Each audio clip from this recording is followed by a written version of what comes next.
Here we go. Good morning. Yes. Okay, we're gonna go into Perek Bet. Slicha ani Mr. Ani amarti Perek Bet. So, but let's just do a brief overview of the chapter. Let's kind of like blitz through it, and then we're going to have to go back. Now, I sent everyone an article from my good friend, Rabbi Nati Helfgott. He wrote a Sefer called Mikra and Meaning, a phenomenal Sefer on Chumash. I'll tell you his actual Rabbi Nathaniel Helfgott is the chair of the YCT Rabbinical School's Department of Bible and Jewish Thought. See that? I'm quoting a rabbi from YCT. I'm not so like whatever. Anyway, but he's the author of the recently published Community Covenant and Commitment, Sacred Selected Letters of Communications of Soloveitchik. He happens to just be a Talmud Chacham. He's a good friend. He's a real mensch, and he's a rabbi of a shul in Teaneck. I think it's called Arzei Hadarom. And like on the other side. No, he's not at Arzei Hadarom. He's at Netiv. Netiv, right? One of them. I know it's like on the other side of Teaneck. I don't know sides of Teaneck. I just know there's Teaneck and there's not Teaneck, but apparently it's on like the other side, or whatever that means. Everybody says they're on the other side. There's Cedar Lane and Queen Anne. Oh, I know. There's like, but there's like a lot other, yeah. Anyway, so he's become a good friend, but his understanding of Mikra is really is outstanding. So when we finish this chapter, I'd like to go through this article a little bit. It's going to be extremely helpful in understanding it, because this is the chapter that deals with Meraglim. Okay, so we've seen the seamless continuity. We keep talking about that. And finally, Yehoshua has his charge, and the people give him the charge. Hashem gives him his charge. He's like, okay, now you got to go do it. So then, Perek Bet. Yehoshua, here's what I'm going to do. I'm going to blitz through it in the English, okay? And then we'll look back we'll probably not get more than maybe 2 or 3 psukim, or various psukim in the Hebrew. So it says that Yehoshua ben Nun, right, chapter 2 in Joshua, he dispatched 2 men, spies from Shittim. Oh, see, she's already like, I see the wheels are turning. This is good. This is very good. It's supposed to bring up all those old feelings. It's exactly what they want you to do here. Shnayim anashim Meraglim. The Meraglim, this is the real Meraglim, secretly saying, go observe the land of Jericho. And they went and arrived at the house of a woman innkeeper whose name was Rachav, and they slept there. By the way, that's the English translation here of Art Scroll. In Hebrew, it says, Vayavo beis isha zona ushama Rachav. Okay, you can translate however you want that, but the harlot, because that's the Jerusalem Press, whatever it is. This is Art Scroll. Art Scroll lives in a politically correct world, and God forbid there's never such a thing as a harlot ever in the life. Innkeeper, right? That's Art Scroll also. Innkeeper, and the reason is it's Mefarshim say because zona. What does zona mean?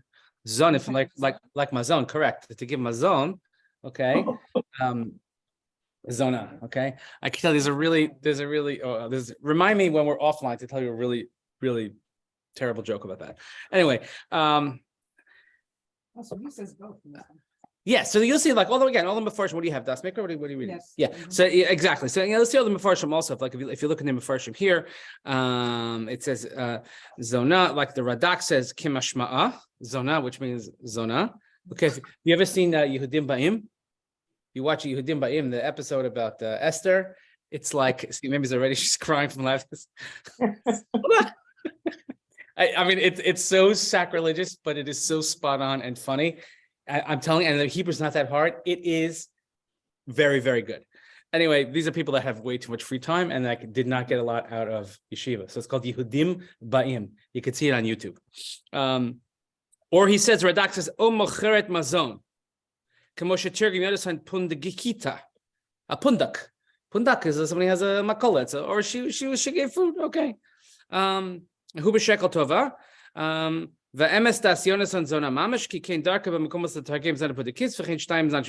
he gives a whole bunch of examples. That's typical Radak. Anyway, they go to this woman's house. Her name is Rachav. Rachav, of course, is going to be a very well-known character in biblical literature and in biblical tradition.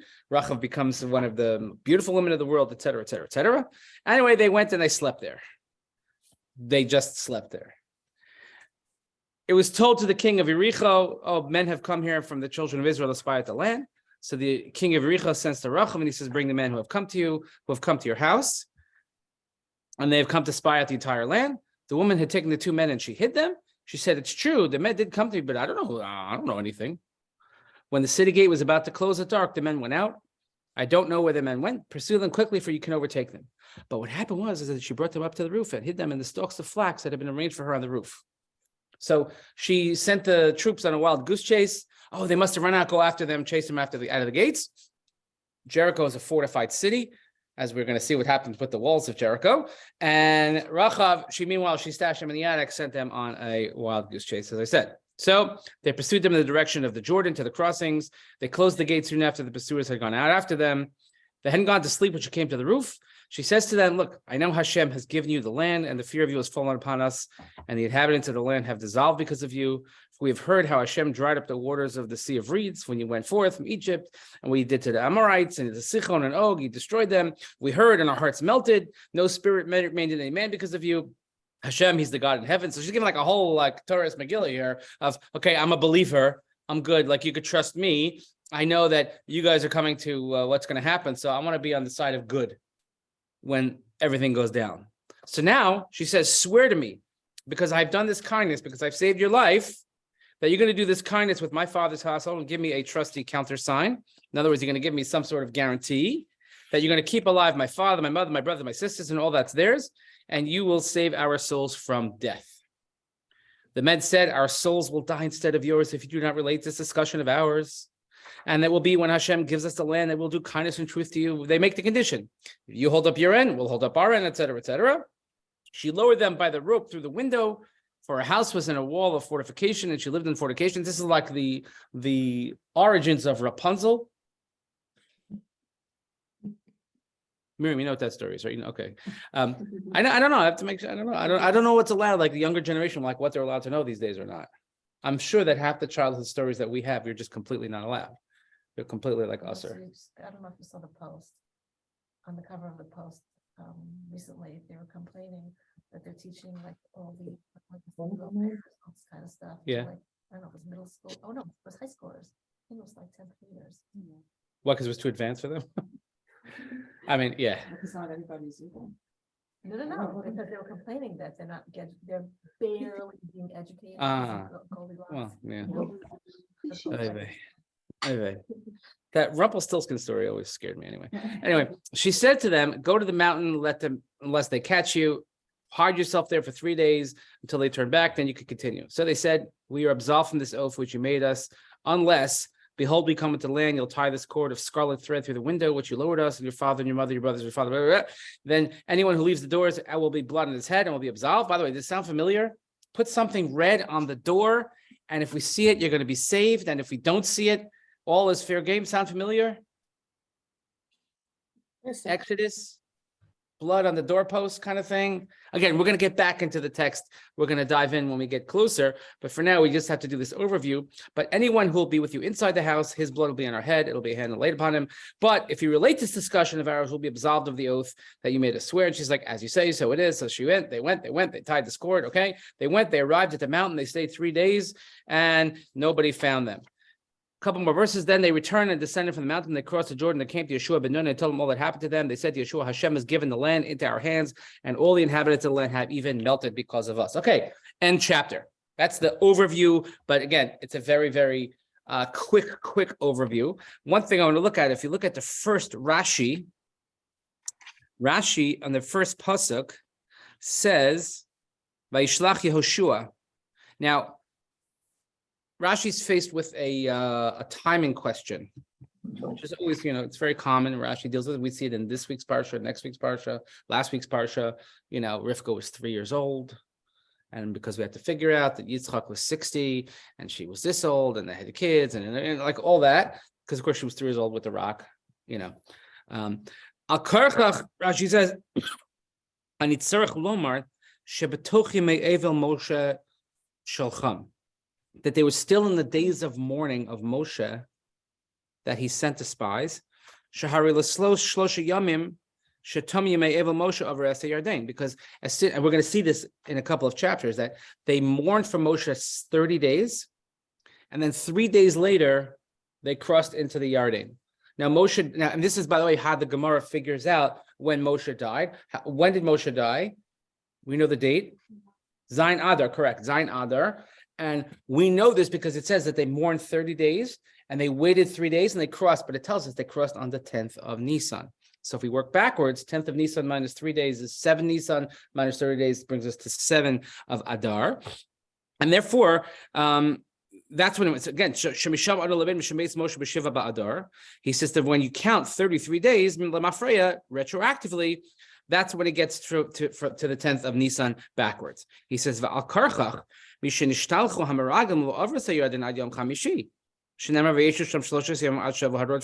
we see just based on the timing, 3 days here, 3 days there. In other words, that this mission was so important that it had to override the national mourning of Israel for their leader.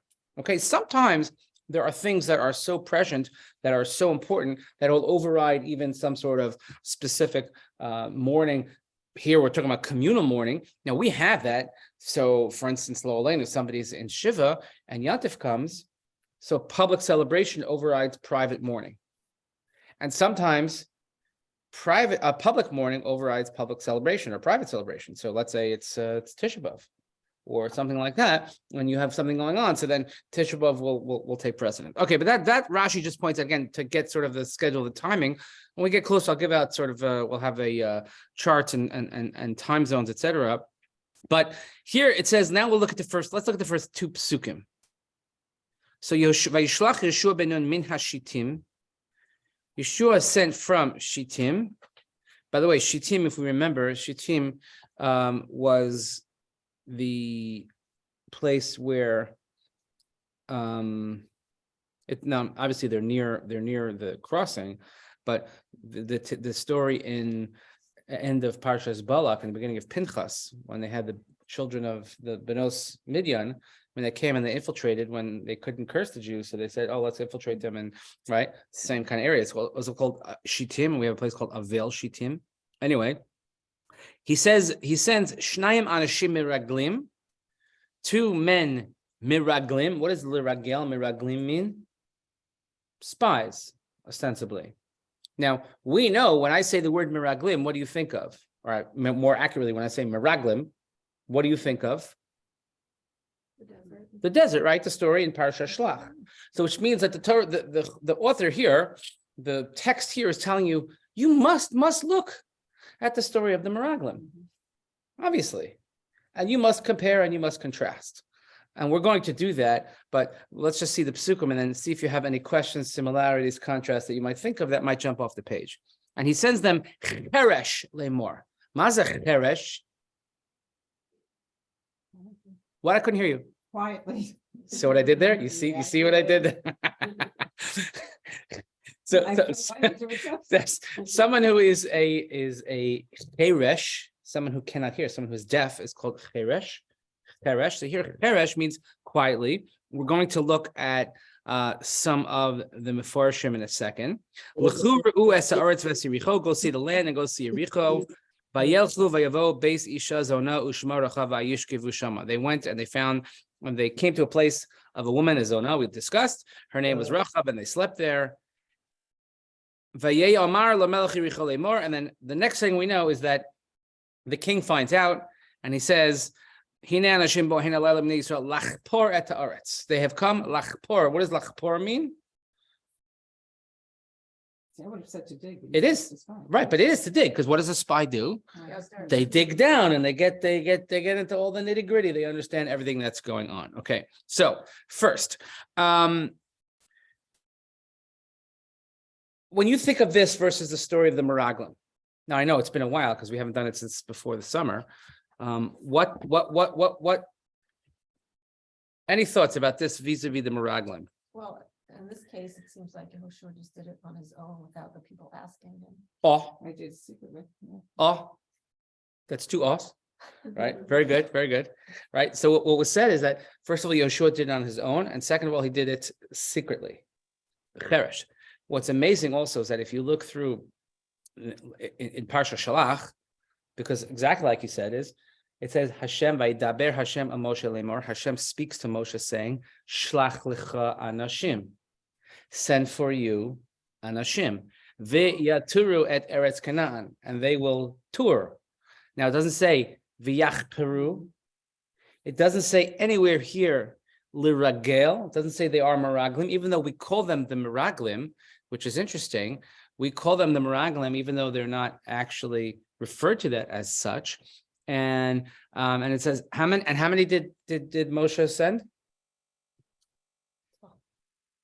Right, he sent 12. Ish echad l'matei v'asav tishlachu kol nasi behem. Each one, and who did he send?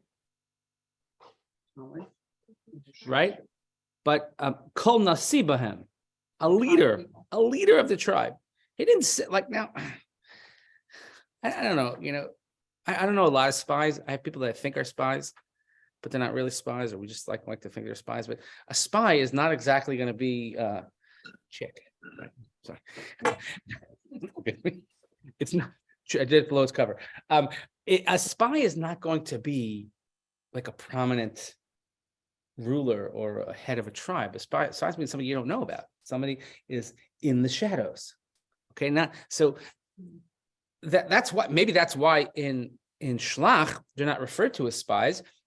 And let me ask you something: Did they ever? Do you think people knew about the trip when the spies in Shlach, when Moshe sent the spies? Do you think people knew about it? Oh, I think they had a send off. They had to send off. What about in Canaan? You think in Canaan they knew about it? No. No. What do you think? No. Anyone? Even though there were more of them. This is the house first of all, I hear that they knew, and how they find out. And yet they went to a person, and there I feel like they were just kind of like. Right. Well, he said, check out the land, and you have to check out the land, see what it is. First of all, here in Shlach, it spends several psukim just naming each one of them. Okay. And it says, these are the men that Moshe sent, and he told them where to go, and you're going to see the land, and what happens. Okay. And is it fortified? Is it strong? What are the produce like? What are the people like? So it says that they went and they come back, and then they said, oh, everything's great. The Aretz is Tova. It's great. Followed by, of course, that terrible 3-letter word, but. Everything's wonderful. It's great, but. Okay. And then they come back and they say that the people are too hard. They have the giants there. Okay. And here what it is Like a polar opposite. correct. And they said, we saw the Nephilim, the giants, the sun. It says, Vanihi be'einenu kechagavim, v'kein hayinu be'einehem. We were like grasshoppers in our eyes, and so were we in their eyes, which means that their presence was obviously felt there.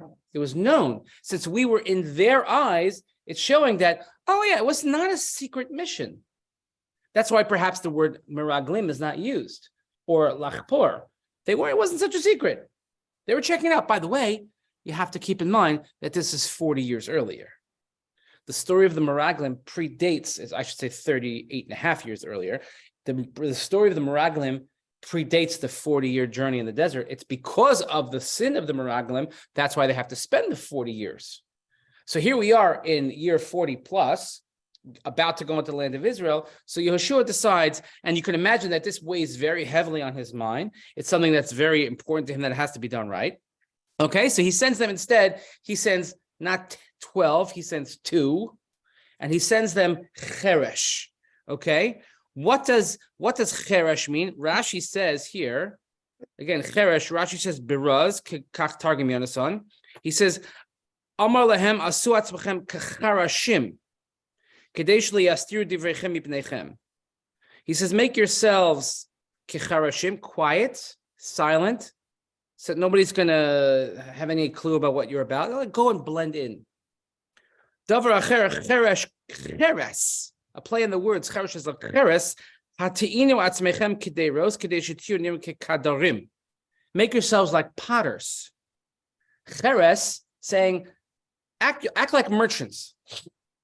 Okay, but the people who are spies, and if you've read any spy books, or if you're into spy books at all, or seen some great spy operations, the spies come from the least likely of places, and it could be, the guy in the Makolit, it could be who knows what, but it certainly says make yourselves something that is very, very kind of, nondescript, as if you're coming in and you're a merchant and you're selling your wares, et cetera, et cetera, et cetera. Okay.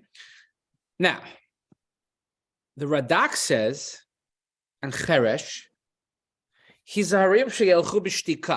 make sure that you go quietly.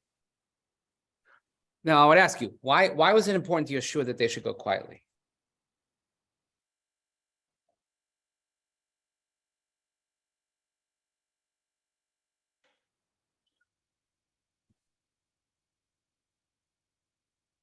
Any thoughts on that?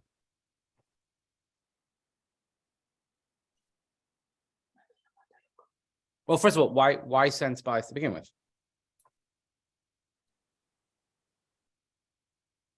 I mean, See what they're up against. yeah, I think that they're about to conquer a whole country, and it's probably a good idea to figure out kind of, where should we start? Or So did the people know the story of the spies the previous one? And they didn't want some kind of complete. I'm for sure they knew the story because they realized that's why their parents and grandparents aren't here, right? They thought if they would know that there's some spying again. If who would know? People. Oh. So now Shelley raises exactly the point of the lesson today. She hit the nukuda on the head. The cheresh, the silence, the secrecy of the spies. Secret from whom?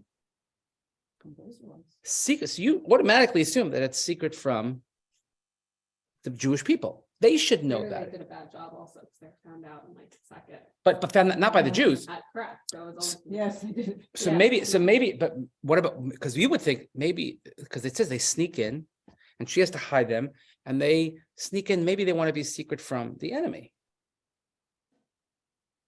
The enemy should know, because if you're going to send somebody to check out, by we're about to conquer, you don't walk in marching in with your, your flag and your whole, nest with your horses and everything, walk and say, but we're here, you can leave. Okay.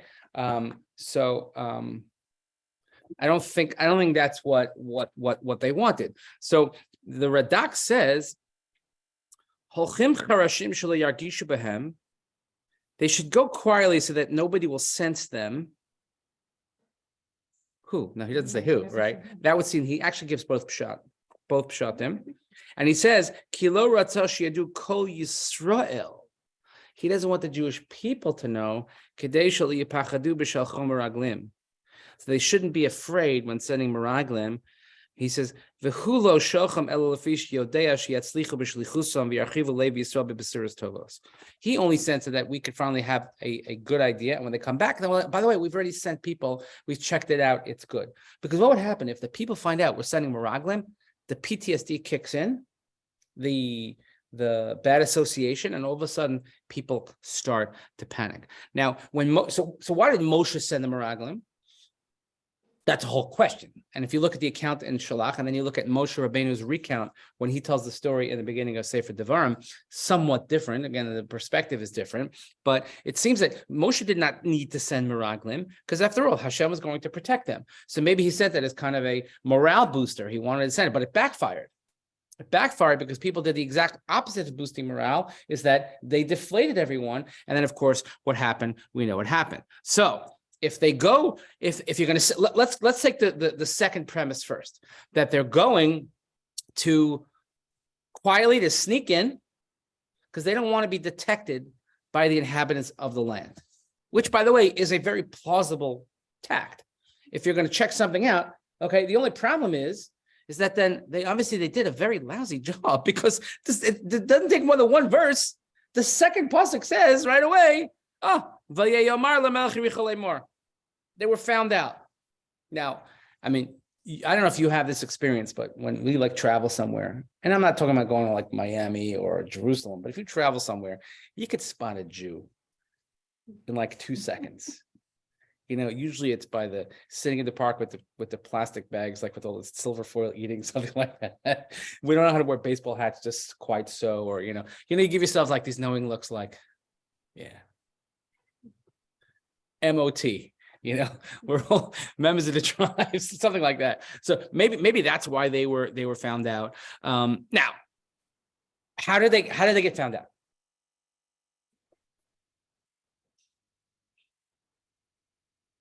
the language that's used here, one of the words that's used here, when Rachav describes what happened, she says, Kishamano, it's pasuk yud, Eis asher hovish Hashem es me Yam Suf. We heard what happened in the Yam Suf. Now, wait a minute. She's talking about the Yam Suf from 40 years ago. She's talking from 40 years ago, and she's talking like it happened yesterday. We heard what happened when you left Egypt and what you did to all the kings. In other words, she's equating all the battles, all the victories that the Jewish people had over those 40 years, or maybe in the beginning and at the end, in the middle 40 years, they didn't do much, but she's equating them as if they both happened as recent current events. And by the way, what happened? Vayishma vayimas levavenu, melted our hearts. In other words, we're scared. The people of Canaan know what's going to happen. They know that, and by the way, that's why sometimes our enemies give us such a hard time, because they know that it's our land kind of thing. They know that the Jewish people are coming. They know it was promised to Abraham, Yitzchak, and Yaakov, on and on and on. So since they know that that's going to happen, they are living in fear. So they're what? In a very high state of alert. You don't think it was heard that, by the way, and it's not so far-fetched. If you've been in Yericho and you're right along the Jordan River, and over there, we're not talking about 20 people. We're talking about a huge mass of humanity, and that's going to make sound. It's going to have people are running around saying, oh, by the way, do you know that there's a gazillion Jews over there and they're waiting to come in, right? It's like Ben Gurion Airport before Pesach. Do you know what's happening here? There's a lot that want to come in and even more that want to go out. But you understand that they're nearby. So they're on very high alert. So these two strangers that come in, they know that Bnei Yisrael. So they now, why do they pick Rachav? They go to Rachav. Were they just lucky that they found her and that they were able to find someone who was sympathetic? Maybe they just got lucky. When they come back, and by the way, the best thing is when in the story of the Meraglim, lost my place here, but in the story of the Meraglim, when they come back, when we learn Parsha Shlach, we actually emphasize this point. I'm sure everyone remembers that clearly. I think I do. When they come back, they return after 40 days. Vayelchu vayavo el Moshe ve'el Aharon ve'el kol hadas b'nei Yisrael amidbar Paran Kadesha. When they come back, they don't report to the superiors. They report to Moshe, Aaron, and everyone at once. They give a broadcast. They call a news conference, and they tell them what happened. When these spies come back in the end of the chapter, it says, Vayashuvu shnei hanashim, it's Chaf Gimel, verse 23. The two men came back. By the way, the nameless men, they're not given names because we don't know their identity. They come down and they came to Yehoshua only. Vayisaperlo es kol hamotza ososam. And they told him everything that happened to them. Now, they didn't say, by the way, oh, we got found out right away and we got caught. We almost got caught. They just say what happened, but they don't seem to say oh my God, we almost got caught. Whew. We dodged a bullet there. Doesn't seem to say that. Just says they told everything that happened, almost as if everything had gone according to plan. Okay. So now, if we look at the Radak's reading, that yes, we might assume that they want to hide their presence from the enemy, but it doesn't seem so palatable necessarily because they get found out right away. But maybe they're in a high state of alert. So it could be they underestimated the vigilance or the feeling that the people of Canaan had at that time towards them. But the Radak says, no, they were trying to hide it from Bnei Yisrael. Okay. Moshe sent this whole pomp and circumstance in the CAA. He sends everybody. There's a lot of publicity. Yehoshua, he learned from this. Again, remember, he's Mishares Moshe. He saw everything that happened. He was there every single step of the way. They come back, they report only to him. Nobody even knew. And unlike the story of Shlach, here they're actually called Meraglim. By the way, there is another episode of Meraglim in the end of Bamidbar. When we get to it's the summer and I don't want to really pay attention to Torah reading anymore, kind of parshas, because my kids are going to camp and I'm on vacation kind of parshas. Let me find that for you.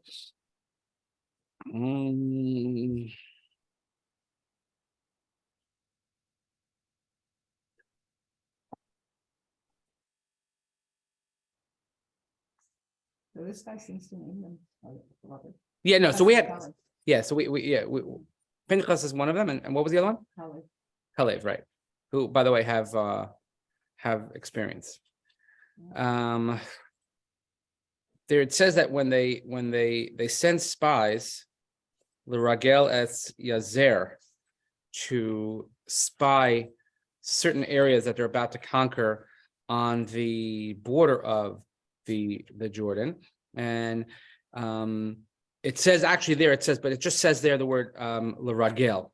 It's here. It's in Parshas Maseh. It says the word L'Ragel, but not such a big production. It's just sort of like an advantageous position because it's positioned before the position. Yes, Chazal do tell us that we know who they are, but specifically the text does not name them.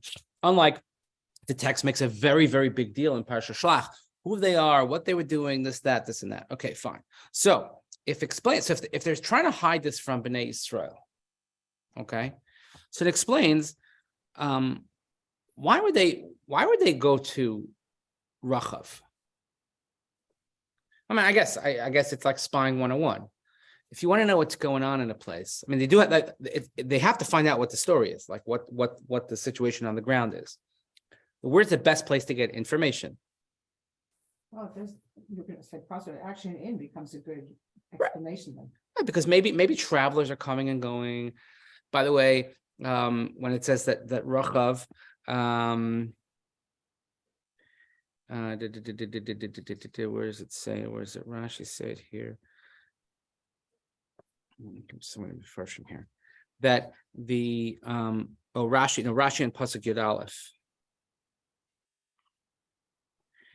He says in Pasuk Yud Aleph, it says, she says, we heard that what happened, and our hearts melted. V'lo kama od ruach b'ish mipneichem, and no spirit remained in any man because of you. Everybody was scared to death. So Rashi says, afilu lishkav misha. They were so frightened that nobody even wanted to. No, she's like, my business was down because everybody was so scared. Amru ein lecha kol saver nagid shelo ba'el rachav hazona. Rashi says, every single person, regardless of status, regardless of what rank you were, in other words, from the highest of the high to the regular person, they all went to Rachav.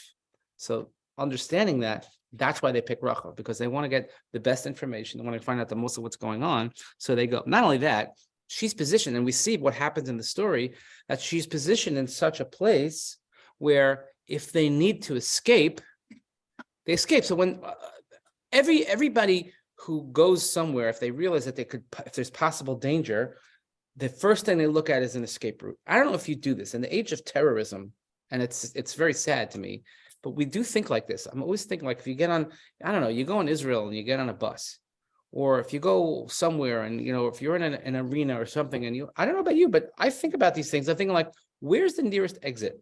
Mm-hmm. Where am I going to go? Right? Because when stuff goes down, you never know how you're going to react. I mean, you look at the story, like it's incredible. This army guy that saved so many people's lives in Colorado Springs yesterday. Now he's talking about it, and he was like just trained. He had 3 tours in like Iraq and Afghanistan or something, and he saw what happened. He sensed the fire coming from the AR-15 or whatever it was, because people need those. And he quickly, as the guy was going out, he tackled him. And then he told people around to try and pin him down and just try to keep assaulting him so he would stop shooting people and then get the gun away from him and this and that. And he saved, who knows how many lives he saved. And he was there with his family, his daughter and her boyfriend. They went to go see her friend was performing, and the boyfriend was killed. His daughter's boyfriend. And even that, he went to action. They say when we talk about security threats, you have 3 things to do. You have run, hide, or fight. If you can run. If you can hide, but if you have to fight, or if you can fight, you should fight and try to and they say like somebody comes in and, this is part of these drills that we do is like, take a book and throw it in, take a chair, anything that will just throw up that gives people a chance to run out. But that's a crazy world. But we think of this is that when you go somewhere, where's the easiest place that I can get out? Or if you're walking somewhere that you're not really sure where you are and you see people that, you're like, let me kind of like scope out a place where it might be useful, to what's the best place to have an escape. So it could be that they went to Rachav, understanding that she's right near the wall and she has the ability for a quick escape towards the doors, okay? There's And also the ability for a quick entrance. She said like the first thing she said. correct. Easy in, easy out. And you see how many people are really there. And they were, so when you say, oh, did they get lucky? Well, maybe it wasn't lucky. Maybe that was entirely planned. Maybe they scouted out and they knew exactly where they were supposed to go. And then if that's the fact, then they accomplished the mission, is that they found out what they needed to know. They learned that the people of Canaan are on high alert without alarming Bnei Yisrael. Bnei Yisrael probably has no idea that this takes place. Now, again, we're going to look at the Pesukim a little bit more carefully as we go forward. That's why I say, if you have it, you should read the article that I sent, and really compare and contrast the story of Shlach. By the way, the Haftorah for Parsha Shlach, if we look in the back of the Chumash, Haftorah for Parsha Shlach, let's see, what's the Haftorah for Parsha Shlach? The Torah for, oh my gosh, the Haftorah for Shlach is Joshua 2, 1 through 24. Oh my goodness. Wow, what are the chances? So that's the idea of the connection. But in other words, when we pick that as a haftorah, obviously we want to compare, we want to contrast. And this article does a phenomenal job. So when you see Rabbi Halfka, you'll tell him that I used it. Now, so we can say, so we have two ways of looking at it. Is he protecting Bnei Yisrael, or are they hiding from the enemies? Or maybe it could be a little of both. Maybe a little of both. Maybe they wanted to get found out, right? Maybe they want to be in a situation where, now let me ask you, why would they want to get found out? They don't want to get caught, but why would they want to get found out?